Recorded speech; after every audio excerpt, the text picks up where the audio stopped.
We are back with another rendition of fragrances you need in your collection.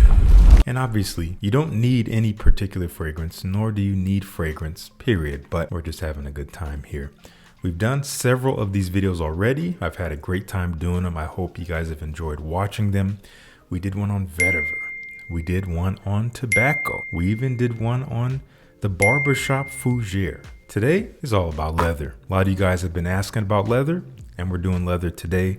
So we're back with 9 fragrances split up into 3 groups of 3. Each group is a level, referring to accessibility, in my opinion. We have our starting level. Those starting out want to get interested in leather fragrances. You want to dip your toe in. You're maybe a little bit intimidated by the note. You don't want it to smell stinky or off-putting or make people not like the way you smell. I got a few for you to consider. We have our Intrigue category for those of you who are past the starting point. You're past being afraid of leather, but you're still not ready for super heavy leather forward fragrances. You still want something that you would consider wearable, but interesting and definitely unique. And then we have our Enthusiast category. This is for those of you who are unafraid, unapologetic, unabashed, brave. You're ready for as leathery as leather can go. And I have a few picks here that will probably expand your mind a bit. As far as leather goes, there might be some stuff familiar in this list. There will probably be some stuff unfamiliar in this list. So with all that out the way, let's dive right into it. First, we have some honorable mentions. I like to save the honorable mention category for the obvious picks. Fragrances that you would expect to see, maybe not necessarily hope to see. At least if I already had these fragrances, I would not hope to see these in a video because you already have them and you feel the way you feel about them. So what does it matter at that point? But if we're going to talk about leather fragrances, we would be remiss if we did not mention these. And 2 of them are from Tom Ford, as you can imagine. We have Ombre leather and we have Tuscan leather, which is basically its predecessor. This is like Tuscan leather light in a way. For those who are not so ready for the brashness that Tuscan leather can bring, ashy, brash leather, sweet raspberry, spicy saffron, a little bit of herbal thyme in there. Such an iconic scent profile. It really stands apart as something timeless, as something game-changing, really. But it's been talked about a lot, so it's an honorable mention. Ombre leather came along afterwards. Again, maybe a more digestible Tuscan leather. Definitely a smoother, still sweet, still kind of spicy version, but warm and ambery in a way. A little bit more round. I think there's some jasmine in here that kind of rounds it out. Makes it more accessible, but still smells like Tuscan leather. They can be a little redundant. This one is probably talked about even more these days. I have not smelled the parfum version. We'll see if I come across it. And this one is maybe not talked about as much as the last 2, but still kind of a hallmark as far as niche leather fragrances. African leather. And this is one that I truly love. I love this one from first sniff. This is a spicy leather, fresh, spicy cardamom and leather.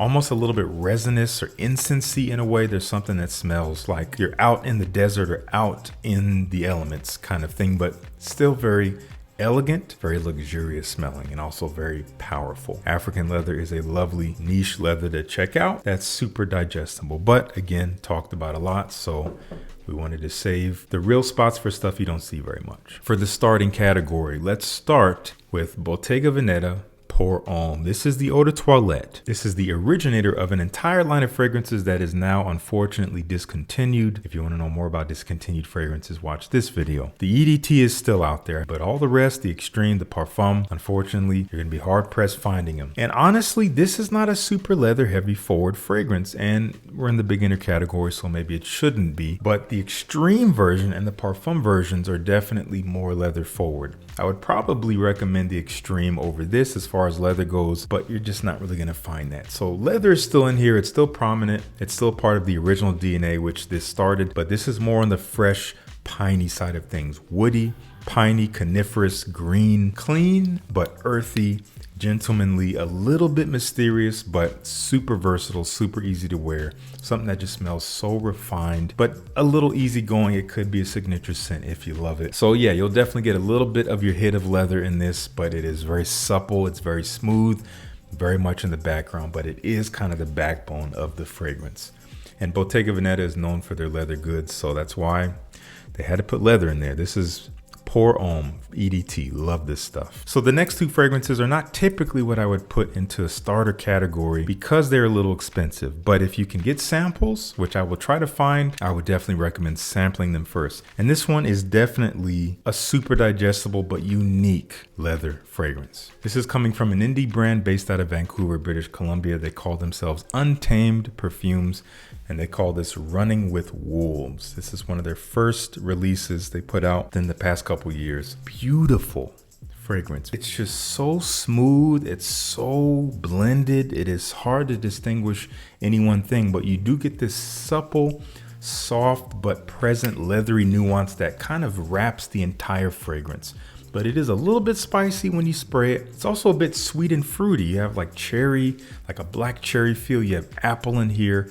So there is a mouth-watering fruity quality to it. And there's this creamy smoothness, tuberose and almond adding this richness to the scent that is almost milky in a way. But the base is deep and rich, leathery, earthy, woody, but so smooth. The whole thing is just like a sphere of leather that encapsulates all these things I've just told you. All the fragrances from this house are built like this. Really, really well crafted, very easy to digest. They are extrait de parfum, so they're quite powerful in terms of them sitting heavy on the skin for a long time, but they do not scream. It's not going to project and harm everyone in your wake. It smells very easy to wear, very easy to get close to, but very different. That is Running with Wolves. Up next in the starter category is coming from Fragrance du Bois. Now this one is a little expensive, so I recommend sampling it first, but it's very easy to wear, very easy to get next to as far as leather goes. This is called Milano, and this is kind of in the realm of Tuscan leather. There's a fruitiness, orange, and then alleged fruity notes as they put it, but there's a bit of a green softness to it. There's jasmine in here, there's some herbs in here. Soften it up, round it out, even more so than ombre leather. Musky, ambery warmth underscoring it all. Luxurious leather. It smells like you're going to some kind of very elegant and luxurious event in Milan. It captures it perfectly. It wears beautifully on the skin, but it wears with confidence, but super easy to wear. That is Milano from Fragrance du Bois. Gorgeous as far as leather goes. Our first up for the Intrigue category is definitely, we're getting more in the complex territory here. This is coming from Manos Gerakinis, and it's called Omen. Again, almost a little bit in the Tuscan leather vibe. When you pair leather with fruits, Tuscan leather comes to mind easily, and you do get that. This is apple though. Crisp, mouth-watering, slightly tart apple. It does have a lot of bay leaf in it. It does have this camphorous, phenolic, kind of dark, almost tarry quality, but it's so well balanced. It kind of makes up the heart of the scent. Everything else is built around it. It gives it personality. It gives it distinction. It does not overtake, trust me, but it does make it quite different. And it does add a little bit of an edge, but something that's just intriguing. As per the name of this category. Leather is still at the front though. It encapsulates all of the things I just told you. It's a gorgeous fragrance. It is quite different. This is maybe a special occasion scent. I wouldn't wear this every day. Super special, super interesting if you're looking to broaden your horizons. This is one to check out. Omen from Manos Gerakinis. This next fragrance has a pretty soft, supple leather, but it's paired with oud, and it's paired with kind of a stinky oud, slightly skanky, but still soft, still luxurious. This is called Cassar from Teo Cabanel. I used to be afraid of this fragrance. When I first got it, I was like, I don't know how I'm gonna wear this. I feel like I might smell like I stink. But when I actually gave it that full wearing, and not just sprayed it on my hand and smelled it up close for an hour before I scrubbed it off, I actually figured out how elegant this fragrance is. It is so well done as far as a slightly stinky leather goes. I know that may not sound that great, but it's so beautifully done. It's so tastefully done. A little bit of citrus perhaps to start it off, a little bright, but immediately you get this supple, broad leather and oud that is so smooth. Again, has a bit of an edge to it, but it makes it kind of animalic, which makes it a little bit sexy, especially if you don't spray too much. Highly recommend Cassar. If you want to start getting into slightly animalic leathers, this is one to check out. And if you are not afraid of animalic leathers, this is one to also check out. And we're getting into darker territory here as we approach the enthusiast category. We're going to talk about Zaharoff Signature Leather Tabak, the newest release from the house.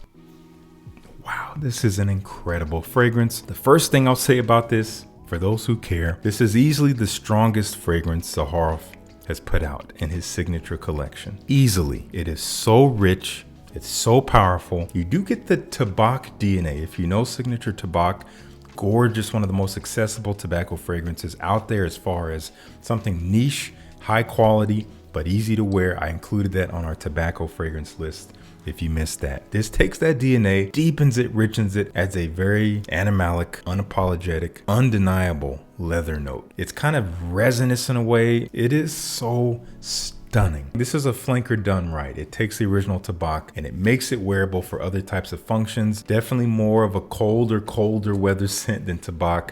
Definitely wintertime, definitely maybe outdoors, definitely more elegant, definitely more dressy, I would say. Either you're gonna dress this up to the nines or it's gonna be a badass wear. You wear this in a black leather jacket.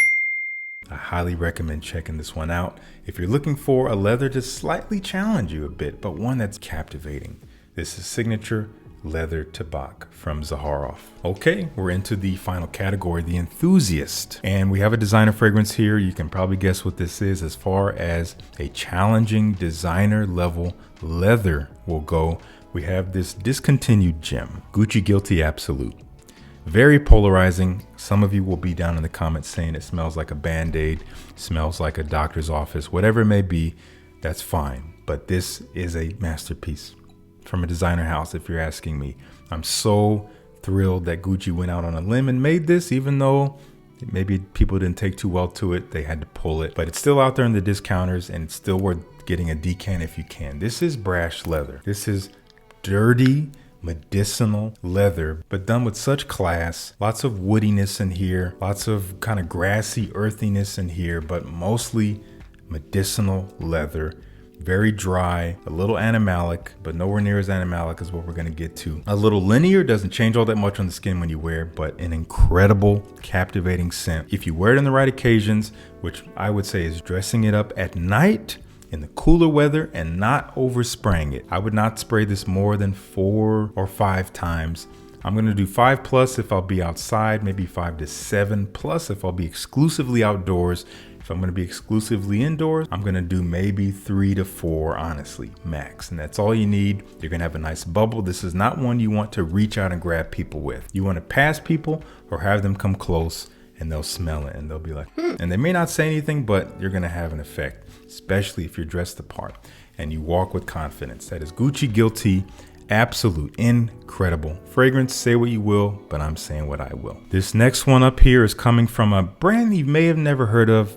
This is a fashion brand known as Ryan Richmond, and he put out a fragrance in collaboration with Christophe Laudemiel, and they call this Rich Mess. This came out a few years back. It is what it sounds like. This is a rich mess.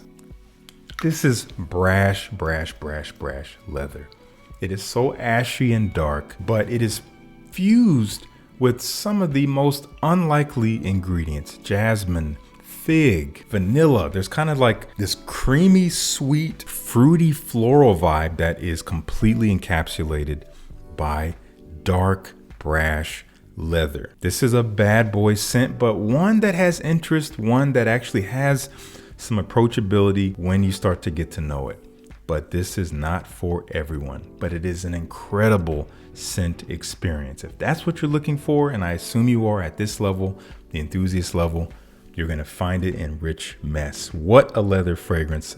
I need to actually wear this more. Final fragrance coming from Roger Parfum, one that when I first got a discovery atomizer of it, just out of curiosity, gave it a spray and I about chopped my hand off and left it in the other room. This is not for the faint of heart. Very leathery, very animalic, very dark, very spicy and warm, but when you really put it all together and you give it some air to breathe and smell it from a distance, you can't help but admit that, you know, this is elegant. This is definitely not for everyone, but it is so luxurious and it's so well crafted. This is called Fetish Pour Homme. I'm gonna give this a spray. Again, I could not do this fragrance. I could not handle it when I first got it. But by the time I got a bottle, the brand sent me a bottle a couple years back, I was ready for it. Oh man. It's basically a chypre. There is oak moss, a dry bed of mossiness with that very animalic leather with castoreum, which is a very animalic note, but with this beauty to it, kind of an herbaceous, resinous, almost fresh spiciness going on that kind of is the face of the scent, but the absolute backbone is all the dark stuff I just talked about. This is an attention getter. If you're looking to get attention, whether it's your own or whether it's others in an upscale event, you want to smell like money, you want to smell like success, this is one way to do it. Fetish Pour Homme from Roger Parfum. Do not blind buy it. Very expensive. Get a sample if you're interested. Not in my top 10 favorite Rogers by any means. I don't wear it a ton, but I appreciate it more and more every time I wear it. Check it out. Well, that's going to do it for me. I want to know what you think of these leather fragrances. If you've tried any of them, if you want to try them, there's going to be links in the description. And again, if you've tried them, let me know what you think down in the comments. Thank you so much for tuning in. Peace. I'll see you in the next one.